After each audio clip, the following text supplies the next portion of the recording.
welcome to the Deep Dive. This is where we take a whole stack of sources, articles, research papers, expert commentary, plus our own analysis, and boil it all down. We extract the key insights, the really important stuff, basically giving you a valuable shortcut to being genuinely well-informed. And today, we're turning our attention upwards to our closest neighbor in space, the moon. It's always been there, hasn't it? A constant presence. Absolutely. A beacon that's fascinated humanity for, forever. It's definitely more than just a big rock floating up there. It's become this huge canvas for our ambitions, our dreams, maybe even some unspoken things. For centuries, it was just there watching us, but now it feels like it's right on the verge of becoming a really active stage for whatever comes next for humanity. Exactly. And that's our focus today. NASA's plans, their ambitions for a moon base. But we're not just going to rehash the usual stories, the rockets, the missions everyone knows. No, we're aiming for something deeper. We're diving into the parts that get less attention, the really intriguing stuff. Our sources actually talk about the untold stories, even asking what they're not telling us. Yeah, that's the angle. So this deep dive, we've pulled together insights from all kinds of places. Historical documents, some pretty rigorous academic work, even cultural commentary. Right. We've tried to synthesize it all to give you a really in-depth look. It's story-driven, definitely, but it's also grounded in solid research. It's a fascinating topic, no doubt about it. So our mission for you listening is to basically give you that shortcut. You'll come away really understanding the complex debates around lunar colonization. We think we found some surprising connections, some facts you might not know. The goal is to equip you with the knowledge to see the full picture, the whole spectrum of this story as it unfolds, because it is still unfolding. Okay, let's jump in. Let's start our journey. The whole idea of going to the moon, let alone setting up shop there permanently, it's not really a new thing, not something just cooked up during the space race. Not at all. It actually goes back centuries before Apollo. It's kind of amazing when you trace it. It really is. That long history from just, philosophical musings way back when to this intense scientific push we see now. It's quite a journey for an idea. That's such a critical point to start with. Thinking about going beyond Earth wasn't some sudden light bulb moment in the 20th century. You have people like Bishop John Wilkins. Wilkins, right, back in the 1600s. Yeah, 1638. He published this book, A Discourse Concerning a New World and Another Planet. And it wasn't just vague speculation. He was actually proposing space travel to the moon. He even sketched out ideas for a flying chariot to get there. Wow. A flying chariot. I know, right? But what's really fascinating is how that early philosophical leap, that imaginative jump, kind of laid the groundwork. It wasn't about engineering specifics back then, obviously. It was about planting that seed, the possibility, and that shaped thinking for centuries before the tech could even begin to catch up. Incredible. Tracing that line from a 17th century bishop to, Artemis. And then, of course, the 20th century hit and things really took off. Geopolitics, technology, it all converged. Definitely. There were some absolutely pivotal moments that built the foundation for what NASA's doing right now with the return to the moon. We should probably walk through a few of those key milestones. Good idea. Where do you see the modern story starting? Well, you can draw a pretty direct line from right after World War II. 1945, Operation Paperclip. This was huge and very classified at the time. Paperclip, right. Bringing German scientists over. Exactly. Over 1,600 German rocket scientists, engineers, technicians, most famously Wernher von Braun and his whole team. They were brought to the U.S. This wasn't just about getting smart individuals. It was about transplanting expertise. It basically created the foundation for American rocketry. So their V2 rocket knowledge was the starting point. It was the absolute bedrock. It fundamentally shaped what eventually became NASA's capabilities. Okay, so that sets the technical stage. Then comes the Cold War. Big time. Huge. And that intense competition led directly to NASA's official creation in 1958, the National Aeronautics and Space Administration. It was a direct answer to the Soviets launching Sputnik the year before. The space race was on. It was fully on. Space became the ultimate arena for proving technological superiority, which was tied directly to national prestige, strategic power. The whole ideological battle played out up there. And that race famously led to Apollo 11, 1969. The iconic moment, putting humans on the moon. That wasn't just an American achievement, though, was it? It felt bigger. It cemented humanity's presence, showed what was possible, left a massive mark on everyone everywhere. It really did. But then Things get a bit weird, don't they? After Apollo 11, we went back a few more times. Right, up to Apollo 17 in 1972. That was the last manned moon landing. And it's often overlooked. But it marked this really long, kind of baffling pause in humans actually being on the moon. You'd think after such a huge win, we'd double down, push for a base right away. Logically, yes. But instead, silence. For decades, no human footprints. Why the pause? I mean, obviously complex reasons, budgets, politics. Many factors. But a key moment that really reignited the serious thought about going back to stay was much later, in 2009. The Lunar Reconnaissance Orbiter, LRO. Ah, the water ice discovery. Exactly. LRO found significant amounts of water ice, especially at the moon's poles, tucked away in permanently shadowed craters. This discovery was pivotal. It completely changed the game. How so? Water is water, but dull. Well, it transformed the moon from this, barren, dead rock perception into a potential gas station, essentially. Water ice means drinking water, obviously. Means oxygen to breathe, means you can grow plants. And critically, you can split it into hydrogen and oxygen rocket fuel. Okay, right. In situ resource utilization. Suddenly, staying long-term looks much more feasible. Cheaper, maybe? Much more viable, much more economically attractive. It made the dream of a sustainable base feel grounded, pardon the pun. And that leads us pretty much directly to today, doesn't it? It does. Fast forward to 2020, NASA officially announces the Artemis Program, a clear statement. We're going back to the moon, and this time, the plan is to stay. It's not just flags and footprints 2.0. It's a multi-phase plan, right? For sustainable exploration. Very much so. And the near-term goals are pretty ambitious and, importantly, inclusive. Artemis III, which is currently slated for maybe 2025, 2026 now. The timeline keeps shifting slightly. As it does with these things. As it does. But that mission is set to land the first woman and the first person of color on the moon. That's a huge statement in itself. It's about returning, yes, but also about representing a broader slice of humanity this time around. So that's the public timeline. The big achievements, the stated goals, very impressive. But here's where our sources start adding layers. Despite all the public focus on science and exploration. Right. The idea of permanent bases, maybe even for other reasons, has kind of always been there, humming away in the background, quietly. Which brings us back to that question. All right. What aren't they telling us? What's the rest of the story? And that leads us straight to something fascinating and much less known. Project Horizon, from 1959. 59, wow. What was Project Horizon? This wasn't some vague concept. It was a concrete secret plan developed by the U.S. Army, declassified much, much later. The objective: build a military moon base. And get this, their target date was 1966. 1966, that's audacious. A secret military base on the moon. Plan that early. Okay, let's unpack this. What does that tell us about the real intentions back then? The details are pretty stark.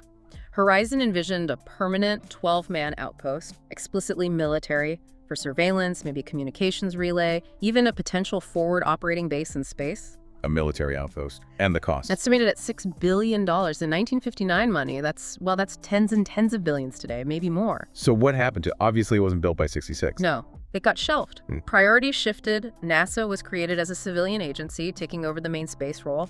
But the existence of the plan itself is incredibly revealing. How so? It strongly suggests that right from the very beginning, the push for the moon wasn't just about pure science or peaceful exploration for all mankind. It was deeply tangled up with strategic thinking, national security, geopolitical dominance. The moon is the ultimate high ground, basically. Pretty much. Our sources really emphasize this, that early blueprint shows the moon being viewed as critical territory, an extension of earthbound power struggles. And it makes you wonder how much of that thinking still lingers today. Even with Artemis focusing on science and collaboration, are those old strategic imperatives still influencing policy quietly behind the scenes? That's a really important question to keep in mind as we go forward. The layers are already getting complex. Okay, so moving beyond the rockets, the timelines, the secret military plans, it really feels like a moon base is way more than just an engineering challenge. It's like this giant symbol hanging in the sky, isn't it? Oh, absolutely. It acts as this profound psychological mirror. We project so much onto it, our collective hopes, our fears, our ambitions. Like a Rorschach test for humanity. Kind of, yeah. You could even bring in someone like Carl Jung here. He talked about the anima mundi, the soul of the world. Right. The moon, in that sense, could be seen as a projection surface for our collective unconscious, our deep-seated longing for something more transcendence, maybe, safety in a chaotic world, even power, a new frontier to master. So a moon base becomes like an archetypal quest, manifesting that inner drive. Exactly. It taps into something really fundamental about the human spirit, that urge to explore, to push boundaries, to expand our horizons, literally. That makes a lot of sense. And thinking about it on the individual level, Right. wow, pursuing something that big must stir up a whole mess of feelings in people. Undeniably, it triggers a really wide spectrum of responses. For a lot of people, it's pure inspiration, right? Lunar colonization represents humanity's next great adventure, the next chapter. Like our destiny among the stars. Sort of. Or even just a practical escape route. You hear people talk about it as hedging our bets against disaster on Earth, climate change, asteroid impact, you name it, or just overcoming our current limitations. It offers this powerful sense of hope, this grand vision of progress, of evolution beyond Earth, securing our species' future. But there's always a but, isn't there? Yeah. You mentioned a counterpoint earlier. It's not all starry-eyed optimism. No, Okay, definitely yeah. not. There's a real anxiety there, too. A significant ethical dilemma bubbles up for many. People look at the absolutely enormous resources, the money, the brain power being poured into going back to the moon. Well, we have massive problems right here. Precisely. Climate change getting worse, poverty still rampant, conflicts flaring up. People understandably ask, why spend billions up there when we haven't fixed things down here? There's this real dissonance. A fundamental split in priorities. Yeah, our sources point to that. A tension between seeing space as the ultimate survival plan versus seeing it as an expensive distraction from our immediate responsibilities on Earth. It forces a tough conversation about global priorities. So when we look up at that moon, thinking about bases, it really is like we're looking at ourselves, our hopes, our fears, all reflected back. Like you said, a psychological test. And if you take that a step further, into sociology, the moon base isn't just about technology. It's a crucible for our values, our social structures. Think about national identity. The space race definitely fueled American exceptionalism back in the day. Hugely. And a modern moon base. It absolutely revives that narrative, not just for the US, but for China, India, any nation taking a lead role. It becomes this potent symbol of national pride, technological capability, global standing. We can do this. Okay, national pride, I get that. Yeah. But what about the economics? You mentioned a space elite earlier, and that sounds potentially dystopian. Well, the potential economic shifts are profound, and the implications could be stark. We know the moon likely has valuable resources, Right. water ice we mentioned, rare earth elements maybe, crucial for our tech, and the big one people talk about, helium-3. The fusion fuel, right. Yeah, Clean energy potential. exactly. Non-radioactive isotope, huge potential for future fusion reactors. Now imagine controlling the access and extraction of those resources. It could absolutely create vast new wealth, and that wealth might not be evenly distributed. Leading to this space elite. It's a real concern highlighted in our sources. Will space colonization benefit all humanity? Or will it just create new hierarchies, new forms of inequality based on who has the access, the technology, the capital to exploit these lunar riches? It raises huge questions about equity. Are we just exporting our terrestrial problem? Exporting inequality to the moon. That's a heavy thought. And it connects to another point. You raised the link between sci-fi and public trust. Yeah, it's an interesting correlation researchers have noted. When public interest in science fiction rises, especially stories featuring moon bases, Mars colonies, that kind of thing, you sometimes see shifts in public trust or distrust towards official space agencies. How so? What does that imply? It suggests that pop culture isn't just escapism. It's shaping how we think about the future of space. These stories often explore tricky themes: corporate control in space, militarization, social divides on other worlds. They might be priming us, consciously or unconsciously, to be skeptical of utopian promises, maybe bracing us for familiar earthly conflicts playing out on a new stage. So our fictions reflect and maybe even shape our anxieties about the reality. It seems plausible. And then you can even look at something like Maslow's hierarchy of needs. Okay, usually applied to individuals' basic needs: safety, belonging, esteem, self-actualization at the top. Right, but what if you apply it to civilization itself? You could argue that reaching for the stars, establishing a moon base, is like civilization striving for its ultimate self-actualization, pushing beyond basic survival to achieve something grand, aspirational. The civilization fulfilling its potential. Kind of, and this is the crucial point, our sources hammer home who gets to be part of that self-actualized civilization, who gets to reach that pinnacle, Yeah. and what's the cost for those left behind, or for the planet itself. It brings it right back to those ethical questions, doesn't it?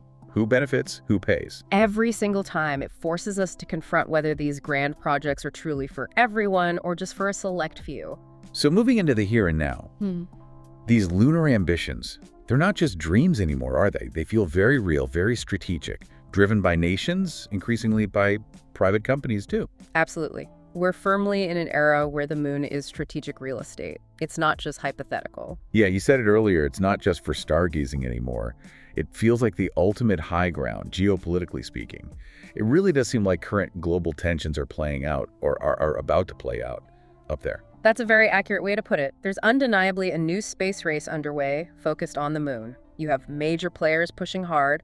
China, obviously, with their Changer program, they've landed on the far side, brought back samples, planning a joint base with Russia.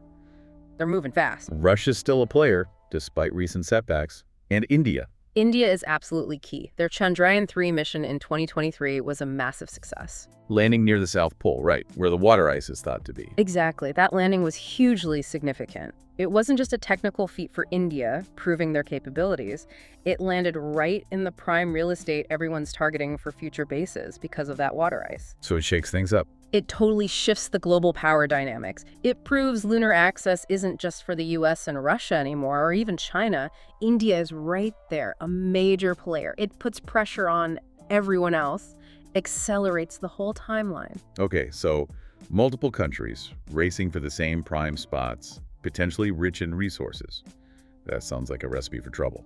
Resource wars on the moon. It's a definite concern, which leads us to NASA's Artemis Accords. Right, the diplomatic effort to set some ground rules. How's that going? Well, they've got over 30 nations signed up now, which is significant. The stated goal is peaceful exploration, transparency, sharing scientific data, providing emergency assistance, and importantly, establishing guidelines for resource utilization. Seems reasonable. Yeah. But you sound hesitant. The big question, the one our sources keep raising, is who actually enforces any of this? There's no space police, no universally recognized international authority for the moon. So it's based on trust, essentially. Pretty much. And critics argue the accords, while well-intentioned, might unintentionally legitimize a finders-keepers approach to lunar resources, favoring the nations and companies who get there first and have the tech to mine. They worry it could be a diplomatic cover for a resource grab. A diplomatic smokescreen, as one source put it. So, are the accords a path to peaceful collaboration, or potentially a trigger for conflict? Still unclear. It's very much an open question, and again, pop culture seems to be tapping into these anxieties already. Yeah, shows like For All Mankind or The Expanse, they don't exactly paint a rosy picture of lunar or space colonization, do they? Not at all. What's striking is how they portray moon bases and asteroid belts not as utopian scientific outposts, but as gritty frontiers rife with conflict. Ideological clashes, corporate exploitation, labor disputes, even outright war. Battlegrounds, basically. Exactly. Battlegrounds of ideology and economics. They reflect this deep-seated societal worry that we're just going to export all our worst habits, our conflicts, our greed, our power struggles straight to the moon and beyond. That we're destined to repeat history just on a different celestial body. It's a sobering thought. Are we aiming for a new beginning, or just relocating the same old problems? Okay, so when we start talking about what they're not telling us, things get, well, they get interesting, sometimes a bit weird, maybe unsettling. But these aren't just random internet rumors, are they? They seem to point to deeper anxieties people have about authority, about secrets, about what's really going on. Right. It taps into that underlying distrust, that feeling that the official story isn't the whole story. And some of these narratives are incredibly persistent. Like the big one. The moon landing hoax. We never went. That's the classic example. Despite overwhelming evidence, photos, videos, rocks brought back, independent tracking data from other countries, laser reflectors still used today. The theory persists. It's amazing, isn't it? Why? What keeps it alive after all this time? It's not about the evidence, clearly. No, the evidence is rock solid. Our sources suggest it's more about what the theory represents. It feeds into a general distrust of government, of large institutions, an alienation from scientific authority if something seems too complex or too amazing. Maybe it's easier to believe it was faked. And the power of a good story, even a false one. Absolutely. The narrative of a massive conspiracy, a huge government cover-up, is compelling in itself. It offers a counter-narrative that feels, to some, more intriguing or believable than the official account. It's less about the moon, more about questioning power. Okay, so that's the hoax theory. Then you get into claims that are even further out there, maybe, like secret bases already on the moon. Right. These stories often surface citing supposed insiders. Former U.S. military personnel, sometimes named, like Carl Wolf, who claimed he saw photos of structures at Langley. Wolf, yeah, I've heard that name. Or unnamed aerospace engineers, people claiming high-level security clearances. And their stories usually point in one of two directions. Oh, sure. Either it's evidence of an alien presence, ancient ruins, active extraterrestrial bases, things NASA is supposedly covering up, or it's about covert terrestrial projects, secret military bases, intelligence operations, maybe advanced tech testing, all happening off-world, away from public scrutiny. Sometimes called Artemis Dark or Lunar Black Ops. Exactly. It ties right into UFO lore, this idea that there's a whole secret space program running in parallel to the public-facing one. Now, whether these claims have any factual basis or not, what does the fact that these rumors just won't die tell us? It tells us a lot about public perception, I think. There's a deep fascination with the unknown, obviously, a suspicion that powerful groups do keep secrets, and maybe a desire for the universe to be more interesting, more mysterious than the official scientific explanations sometimes allow. A demand for transparency, maybe? Yeah. Or just a good conspiracy? Probably a bit of both. It highlights that societal need for accountability from big institutions, especially when dealing with something as vast and expensive as space. Even if the rumors are wild, their persistence points to an underlying unease. And then there's the radiation theory, the idea that maybe the trips were more dangerous than admitted. Yes, the radiation cover-up theory. This argument focuses on the Van Allen belts, those zones of intense radiation surrounding Earth. Some argue that the radiation levels there should have been lethal, or at least extremely harmful, to the Apollo astronauts without massive, potentially impossible levels of shielding on those spacecraft. Implying that maybe NASA knew more about the risks than they let on, or perhaps they had some technology or method to mitigate the radiation that they haven't disclosed.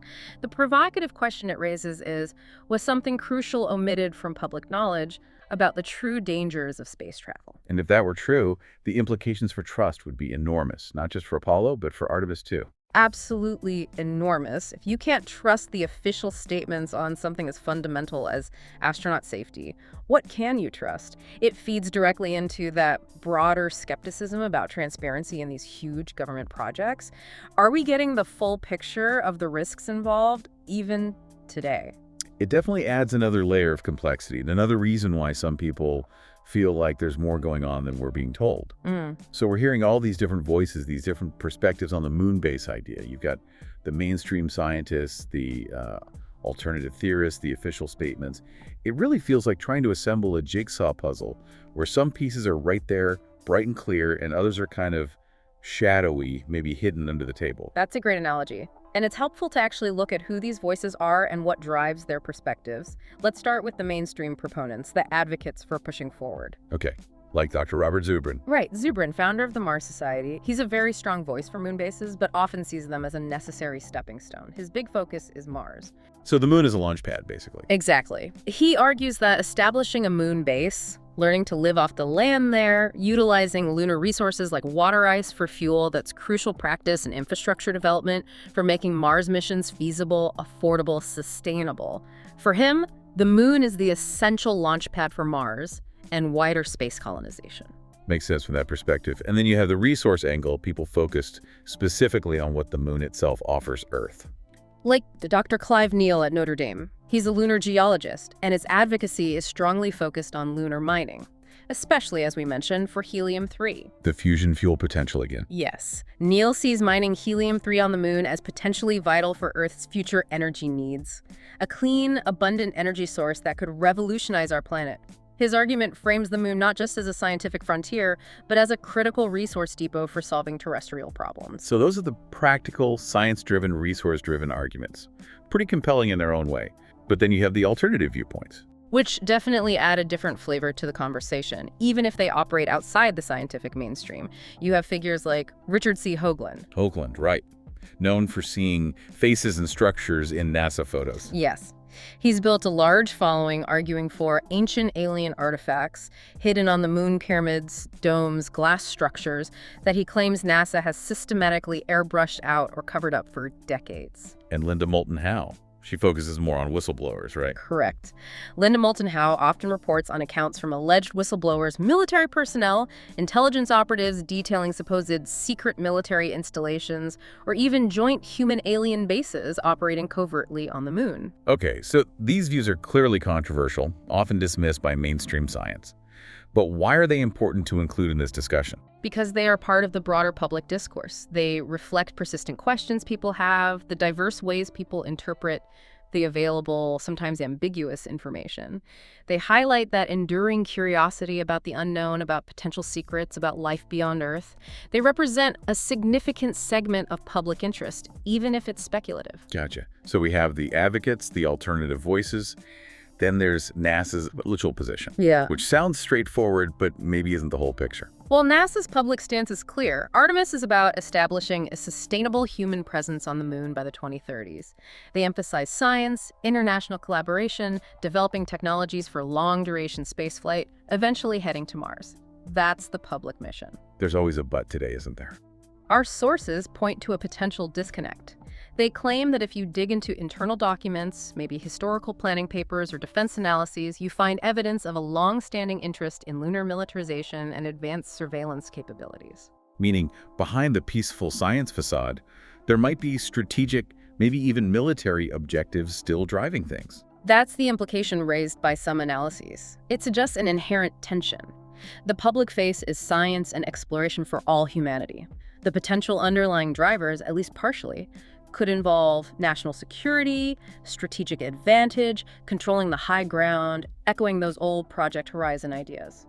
So putting it all together, the scientists, the theorists, the official lines, the hints of internal documents, it really underscores that puzzle analogy. We have the bright pieces, but maybe some shadowy corners too. Exactly. It highlights that potential gap between stated goals and perhaps broader, less discussed strategic interests. And it raises that important question for all of us. How much transparency should we expect or demand when it comes to these massive publicly funded endeavors with such far-reaching implications? Okay, let's try to make this even more concrete. Can we look at some specific examples, real-world projects or policies that illustrate these competing motivations, the collaboration versus the competition, the science versus the strategy? Absolutely. Let's circle back to Project Horizon from 1959 again, just briefly. We mentioned the details: 12-man base, military focus, 1966 target, $6 billion cost. Right. Even though it was shelved, it's proof of early military intent. Exactly. It's tangible evidence. It shows intent unequivocally. It proves that strategic, militaristic thinking about the moon wasn't some later development. It was there right at the dawn of the space age. That historical marker is crucial context. Okay, fast forward to today. The Artemis Accords, we touched on them, but let's look closer. Right. Signed by over 30 nations now, spearheaded by the U.S. On paper, it's all about supporting peaceful lunar exploration, setting norms for behavior transparency, interoperability, emergency assistance, preserving heritage sites, deconflicting activities. Sounds good. Collaborative. It does, but then you get the criticism we mentioned, that it's potentially a diplomatic smokescreen to legitimize resource acquisition, because it also asserts the right for signatories to extract and use space resources, which isn't universally agreed upon legally under the older Outer Space Treaty. So it's both a framework for peace and potentially a framework that benefits those who sign up and get there first to mine. That's the tension. Is it fostering genuine cooperation, or is it creating a sort of club that gets preferential treatment in the lunar resource game? It highlights that duality collaborative language alongside potentially competitive outcomes. And India's Chandrayaan-3, the 2023 landing. We keep coming back to it because it was so significant. Immensely significant. Successfully landing near the South Pole, the prime real estate due to water ice, was a huge technical achievement. But more than that, it fundamentally shifts global power dynamics. How so, specifically? It demonstrates that accessing these critical, resource-rich lunar regions isn't limited to the superpowers anymore. India proved it can get there, operate there. It diversifies the players involved, intensifies the competition, and makes the abstract idea of lunar bases feel much more immediate and achievable for more nations. It moved the needle globally. Okay, those examples show the geopolitical and strategic side. But you also mentioned how different cultures view the moon itself. That seems really important too. It's not just about rockets.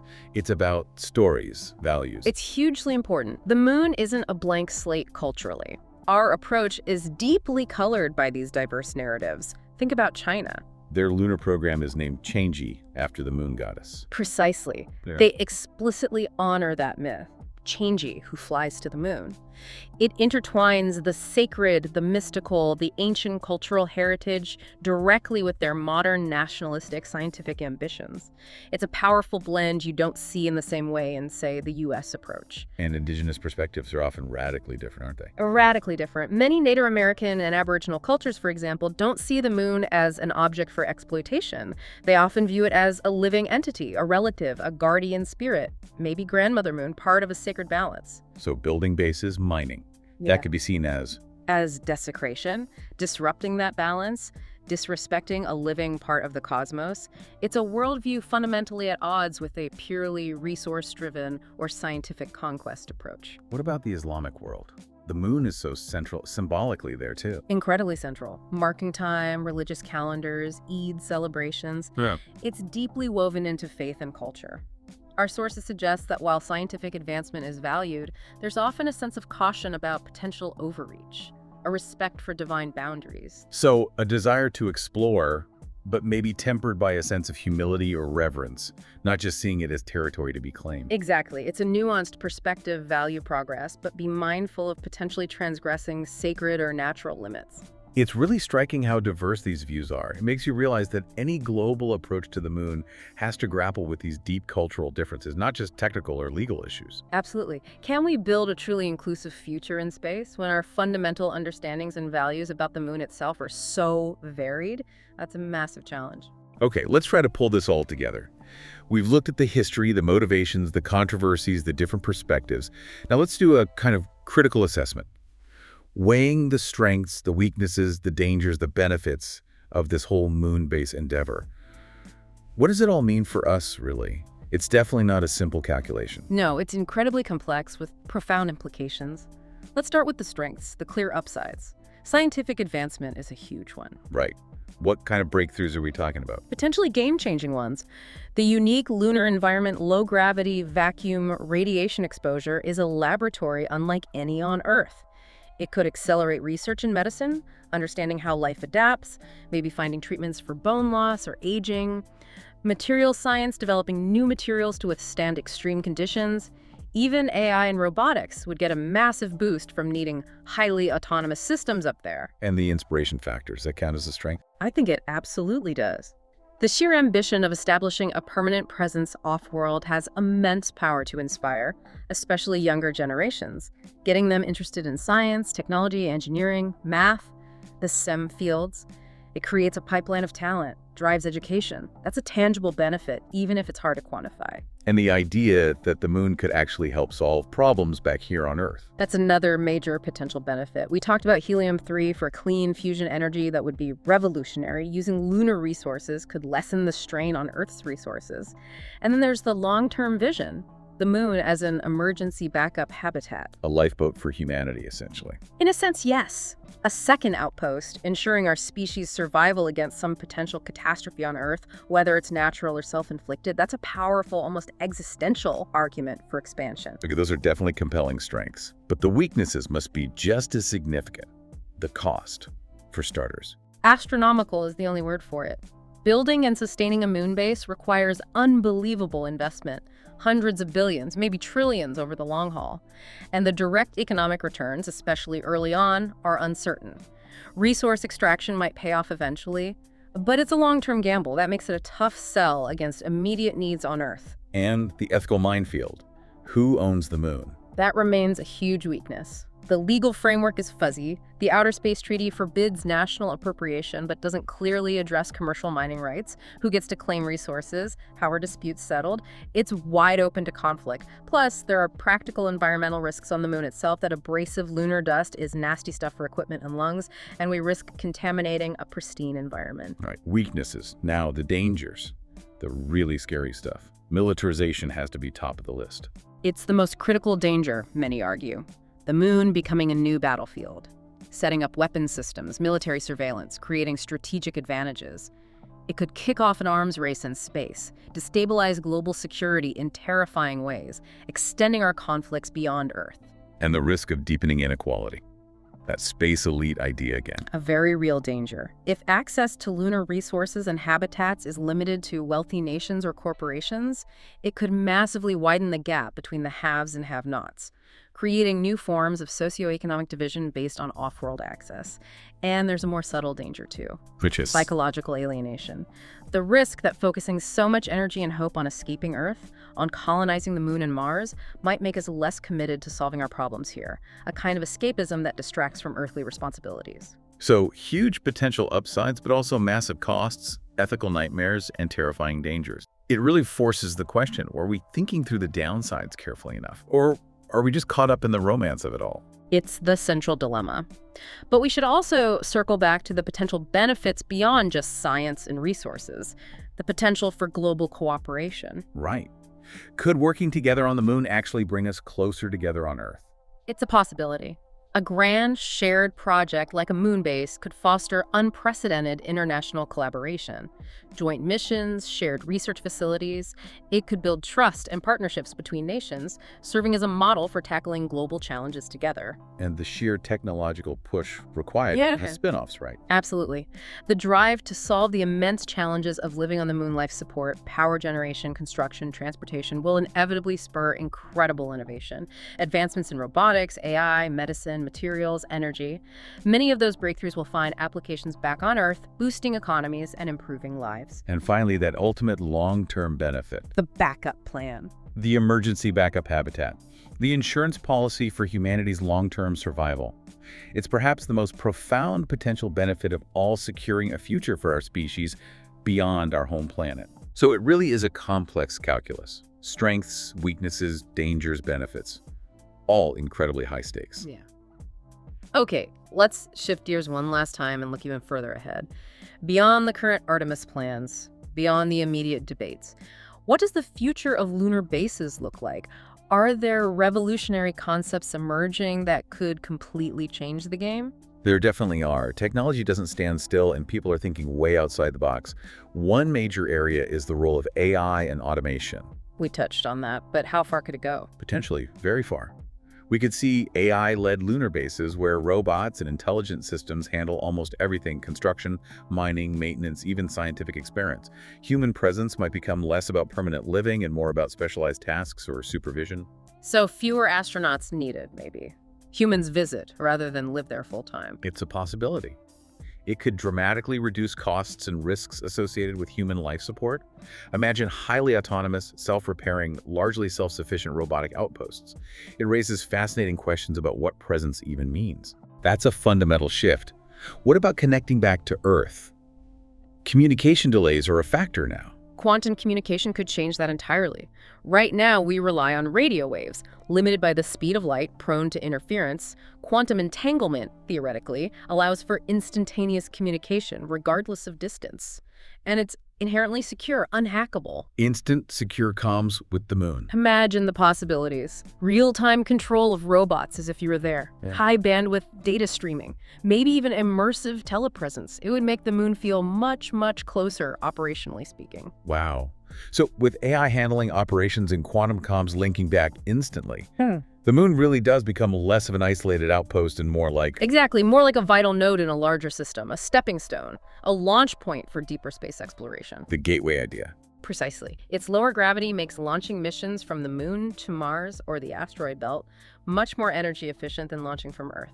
So you could see the Moon becoming this crucial staging ground, a refueling depot using that water ice, a manufacturing hub using lunar materials, a base camp for venturing further out. And maybe even for things like space tourism. A stopover on the way to somewhere else. Absolutely. A lunar base could support asteroid mining ventures, serve as a training ground for Mars astronauts, or become a destination or way station for space tourists. Its role could evolve significantly from just science outpost to a bustling hub supporting a whole ecosystem of off-world activities. So as we wrap up this deep dive, it's just incredibly clear, isn't it? This whole conversation about a moon base, it goes so far beyond just engineering and technology. So far beyond, it's fundamentally about us. About power, national ambition, corporate interests, yes, but also about purpose, about our collective future, maybe even about what it means to be human as we step off our home planet. The moon really does feel like both a mirror and a mystery, like you said, reflecting our hopes, our fears, our best, and maybe worst qualities, and still holding so many unknowns. Scientifically, yes, but also ethically, culturally, how we approach it says a lot about who we are. And as we stand on this threshold, potentially becoming a multiplanetary species, it forces some really big fundamental questions. Questions we all need to think about. Questions like, who do we actually become out there? When we're in that alien environment, does it change us? For better or worse? And will the moon be that sanctuary we hope for? A place for new beginnings, for cooperation? Or is it just destined to be another arena for our earthly conflicts, our divisions, played out on a bigger stage? And maybe the biggest question, the one lurking in all those untold stories, if there is something already there, something unexpected, something they're not telling us, are we actually prepared for that? Prepared for what we might find or what might find us? In this age we live in, where truth feels slippery, where fiction and reality blur, and technology is leaping forward faster than we can often comprehend, the moon looms large. It's both that mirror and that deep mystery. And what lies beneath its surface, literally, the resources and geology, but also figuratively, the secrets, the implications. It might not just change science. It might fundamentally redefine humanity itself. To be continued. Perhaps on the dark side.